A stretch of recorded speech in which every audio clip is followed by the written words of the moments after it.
राजौरी में पुरस्कार अमवात और जनूबी कश्मीर में यरकान के फैलने के बाद हुक्काम ने मकामी आबादी को मुतनब्बह किया है वो पीने के मकासद के लिए चश्मों का पानी इस्तेमाल ना करे।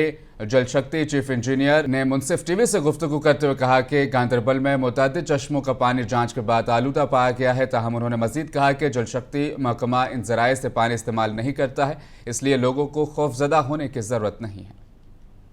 इसमें डेटा ये है कि लोगों को अपने लेवल पे पर्सनल स्प्रिंग्स को इस्तेमाल करते हैं, वहाँ उसकी सैम्पलिंग करें। तो वहाँ कोई अबाउट 40 स्प्रिंग की सैम्पलिंग की, जिसमें से 37 अफेक्टेड पाए गए।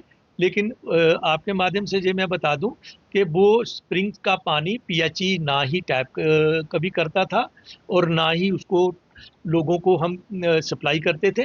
इग्नोरेंस में उस पानी को इस्तेमाल किया है कि हम लोगों को आपके माध्यम से ये अवेयर कर दें, लोकल स्प्रिंग का पानी आप पीने के लिए इस्तेमाल ना करें।